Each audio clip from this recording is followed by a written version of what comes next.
કારકિર્દીની ઊંચી ઉડાન માટેનું શ્રેષ્ઠ વિકલ્પ એટલે TV9 એજ્યુકેશન એક્સપો અને આજ એક્સપોના મહેમાન બન્યા છે કેબિનેટ પ્રધાન ઋષિકેશભાઈ પટેલ. તેમની સાથે વાત કરીએ.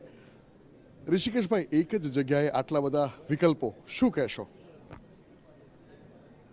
મારી દ્રષ્ટિએ આ એક્સપોની જગ્યાએ વિદ્યા પર્વ નામ રાખ્યું હોત તો વધારે યોગ્ય ગણાય, કારણ કે એક જ જગ્યાએ જુદી જુદી યુનિવર્સિટીઓ અને હવે આધુનિક સમયની અંદર જ્યારે આખી દુનિયામાં ટેકનોલોજી અને વિજ્ઞાનનો વિસ્ફોટ છે, દુનિયા ખૂબ ઝડપથી બદલાઈ રહી છે અને આ ઝડપથી બદલાતી દુનિયામાં વિદ્યાર્થીઓ, આપણું જે ટેલેન્ટ છે એ ખમીર બહાર આવે.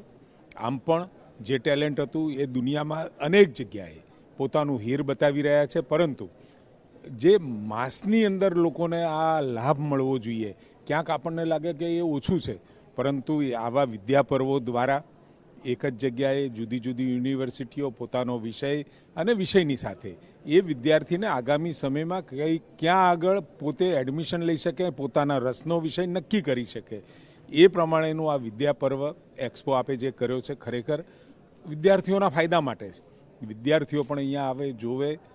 અહીંયા જુદી જુદી યુનિવર્સિટીઓ પોતાના કોર્સ જે ડિઝાઇન કર્યા છે અહીંયા મૂકેલા છે. પોતાને ક્યાં જવું છે અર્થોપાર્જન માટે અને પોતાને અનુકૂળ હોય એવું કઈ દિશામાં પોતાની કારકિર્દી લઈ જવી છે પોતે જાતે નક્કી કરી શકે, એટલા માટે પણ આ એક્સપો ખૂબ જરૂરી છે. સર, હવે તો નવી શિક્ષણ પોલિસી આવી છે, શિક્ષણ પદ્ધતિ નેશનલ એજ્યુકેશન પોલિસી, કારણ કે લોર્ડ મેકેલોથી ચાલુ કરી અત્યાર સુધીમાં જે બદલાવ આવ્યા કોઈ ડ્રાસ્ટિક નહોતા. જ્યારે પણ મેકોલોએ જે આખી આપણી શિક્ષા પદ્ધતિ અને શિક્ષણની શરૂઆત ભારતમાં કરી, જે આપણી આશ્રમ શાળા, આશ્રમ અને જે ગુરુકુળોની પદ્ધતિ હતી, એમાંથી જે મોટો ચેન્જ ભારતની શિક્ષા નીતિમાં આવ્યો તો એ મેકોલો વખતથી આવ્યો. અને એ પછી વ્યવસ્થાઓ ચલાવવા માટે માણસો તૈયાર કરવાની વ્યવસ્થામાંથી હવે ભારત ચલાવવાની દિશામાં ભારત કેવી રીતે આગળ વધી શકે, ભારત પોતાના નોલેજની અંદર પોતાનું આગવું પણ એક પ્રદાન દુનિયામાં રહ્યું છે, ત્યારે એને પણ એક્સપોઝર કરવા માટે આધુનિક સમયની સાથે 21મી સદી એટલે 21st સેન્ચુરીમાં આપણું બાળક દુનિયા સાથે કેવી રીતે કદમ મિલાવી શકે, એના માટે નરેન્દ્રભાઈએ અથાગ પ્રયત્નોના અંતે નેશનલ એજ્યુકેશન પોલિસીનું જે ગઠન કર્યું છે. અને એ ઘણી વખત કહેવાય છે કે વિરાસત ભી ઓર વિકાસ ભી, એટલે શિક્ષણ હશે અને સાથે પોતાના સંસ્કારોની સાથે પોતાની ભારતીય ઇન્ડિયન નોલેજ સાથે એ શિક્ષણ આગળ વધે, એના માટેનો જે આ નેશનલ એજ્યુકેશન પોલિસીમાં બધી જ બાબતોનો સમાવેશ થયો છે. અને પહેલી વખત આપણને ગર્વ થાય કે શિક્ષણ જેવી મહત્ત્વની બાબતમાં ક્યારેય જે અમુક શિક્ષણવિદો હોય ને ફોર્મેટ કરી અને 1986માં કંઈક નાના મોટા સુધારા કર્યા હતા, પણ જેને ડ્રાસ્ટિક ચેન્જ કહેવાય, ખૂબ મોટા ચેન્જ સાથે શિક્ષણ નીતિ એ પહેલી વખતે 2020માં આવી.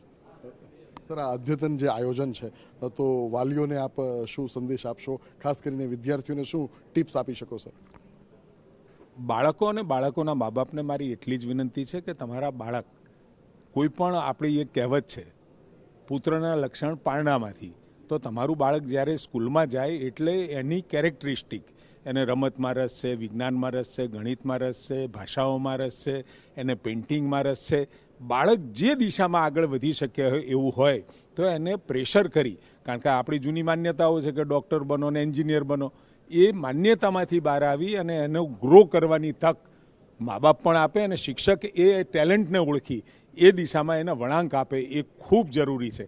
જ્યારે દુનિયા નવા વિશ્વમાં પ્રવેશી રહી હોય અને 21મી સદીની વાત થતી હોય અને હર ઘડી એક વર્ષની અંદર ટેકનોલોજી બદલાઈ જાય, વ્યાખ્યાઓ બદલાઈ જાય, સમીકરણો બદલાઈ જાય, એ રીતે દુનિયા દોડી રહી છે.